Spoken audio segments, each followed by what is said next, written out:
he appeals to Achilles' compassion. And Achilles yields, and the two men collapse together in an acknowledgement of their human identity. They're no longer Greek and Trojan. They're no longer deadly enemies. Instead, they are like father and son. It is here where Homer reveals his subversive mission. He ends what is perhaps the world's greatest war story with an anti-war message. We are all human. We are all fathers and sons. We all have attachments that go way beyond our national identity. We are human beings, first and foremost. A truce is declared for the cremation of Hector's body. Funeral laments are sung. The flames from the fire consume his corpse, and looming are the walls of Troy. Homer does not elect for a Hollywood ending. He elects for an ending which reminds us that more slaughter is to follow. Homer is saying to us, his audience, in a way, you are not to be trusted. More havoc will surely follow.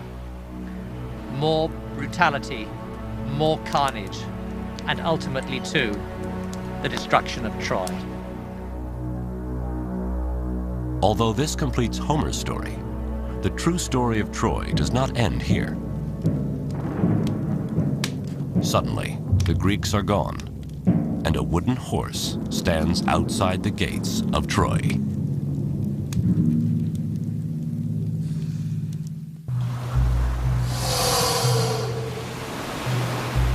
The greatest Trojan hero, Hector, is dead. Killed in battle by the Greek hero Achilles. After defiling Hector's body, Achilles agrees to surrender Hector's corpse to the Trojans. An uneasy truce is called as Hector is cremated before the walls of Troy. But when dawn breaks and the Trojans brace for another Greek attack, they discover their enemy is gone and a wooden horse stands outside the city gates. This is the true story of Troy. The most famous symbol of Troy, the Trojan horse, comes to us from legends other than Homer's Iliad. The legend tells us that this was a war that was not won by uncommon acts of valor, by steadfastness and military discipline, all the qualities that we might expect. On the contrary, it was won by a devastating ruse. It was won by deception, deceit, and conspiracy, and all the things that we might consider to be dishonorable in the conduct of warfare. Everyone knows the story. After 10 years of battle, the Greeks and Trojans fight to a standstill. Then Odysseus comes up with a plan. The Greeks build a giant wooden horse, leave it as an offering to the Trojans, and then sail away. Some Trojans are skeptical.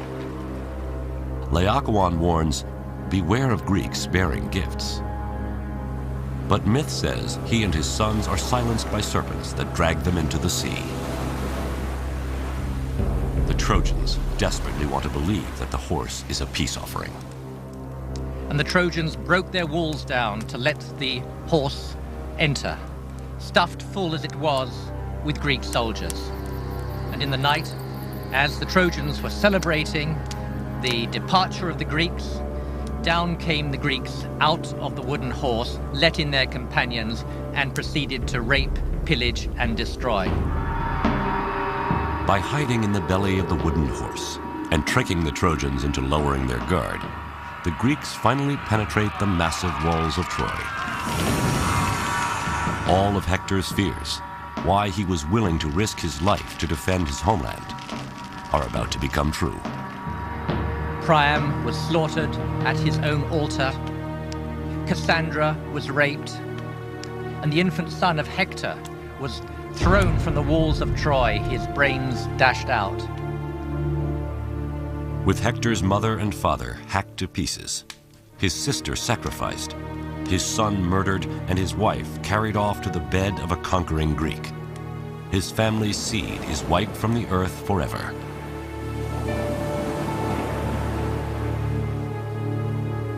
For the Greeks, this hard-earned victory means honor restored, the riches of Troy, and Helen.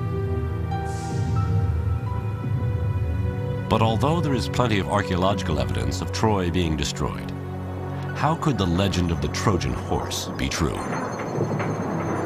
The Trojan horse has become something of a metaphor for trickery, you know, for being able to outwit your opponent, for having something that is so carefully contrived of an artifice that you're given an overwhelming advantage. The idea that the Greeks would have in fact built a large wooden horse, hidden inside it, and had it dragged inside of Troy is certainly possible, but it kind of strains your credulity a little bit that someone really could have pulled that off.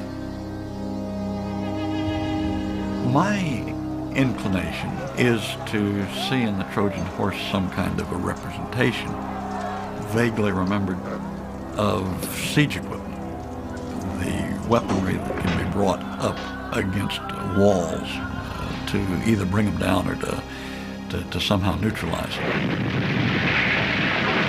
Hittites and Assyrians possessed siege technology. It's possible this Bronze Age weapon of mass destruction could have inspired the legend of the Trojan horse. But whether history or myth, the Trojan horse came to symbolize a war won by trickery and deception. What the legend seems to be telling us is that even though this war was fought for a just cause of sorts, and even though in the end right won, in the sense that the Greeks were victors, nonetheless, that victory was at such cost that it put into question the whole validity of the war itself. Achilles meets his death, struck in his heel by an arrow from the bow of Paris. Odysseus is doomed to wander for another 10 long years before he gets home. Menelaus readies to kill Helen, his unfaithful wife, but when he sees her naked beauty, drops his sword. They too take 10 years to find their way back to Sparta. And as for Agamemnon, on his first night home in Mycenae, Clytemnestra, his queen, having never forgiven her husband for the sacrifice of their daughter, assassinates him in his victory bath. So the homecoming of the Greeks was, for them, as devastating as was the destruction of Troy.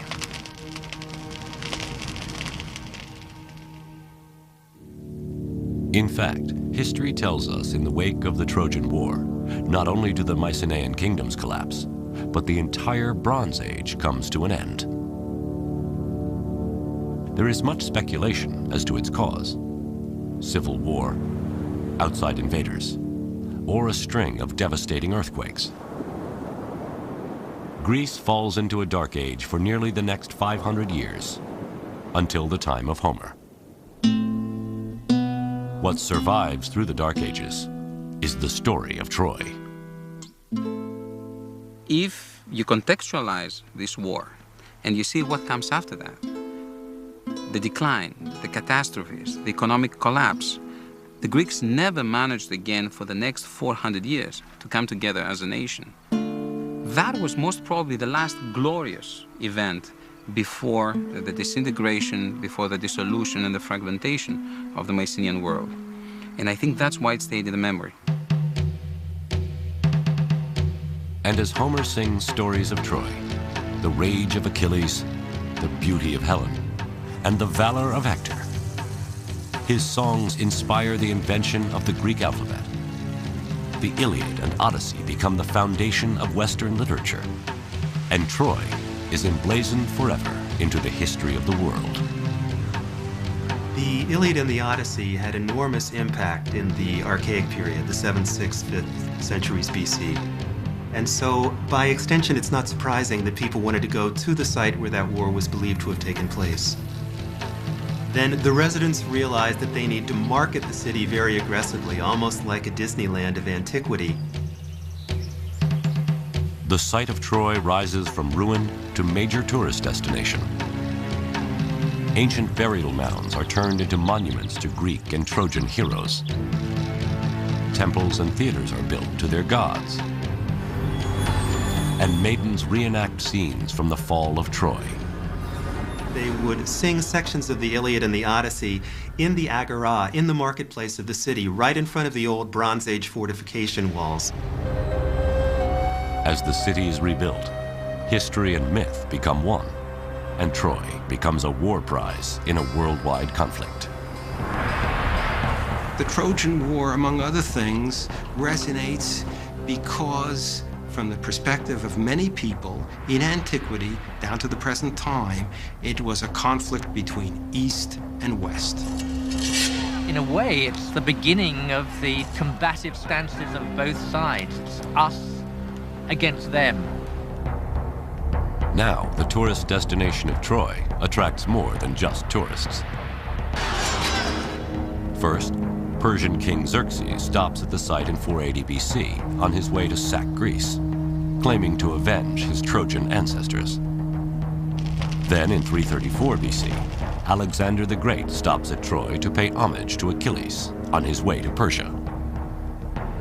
He goes to the Temple of Athena, where he saw a range of armaments associated with the Trojan War. And he looked at the armor that was presented there, chose one set of armor to wear himself in his battle against the Persians. I like to think that it would be that of Achilles, although we don't know that for certain, and then goes off to fight the Persians wearing Trojan War armor. Alexander the Great conquers Persia, avenging Greece and reclaiming Troy as part of the Western world. Just as Alexander links himself to the Greek hero Achilles, Julius Caesar claims lineage to the Trojan hero Aeneas. And Rome adopts Troy as its mother city. But the Romans embrace more than a mythological connection to Troy. They also model their ideal soldier on that of Trojan hero Hector. The Romans would say that the ideal soldier was disciplined, was a team player, was willing to sacrifice himself for the welfare of others, was willing to efface his personal glory for the good of the whole. The military success of the Roman legions is a tribute to the legacy of the Trojans. Even though the Greeks originally defeat the Trojans are avenged when Rome battles Greece. It's ironic that the Trojan refugees led by Aeneas are purported to have been the ancestors of the Romans, and the Romans in turn conquered the Greeks. And so it's as if history came full circle. The Trojans were conquered and then became the conquerors. Troy and its stories are the oldest uninterrupted memories of our world. Troy is beauty, language, power, sacrifice, vanity, honor, deceit, and war. From literature to archaeology, history to mythology, Homer to Hollywood. We believe so strongly in Troy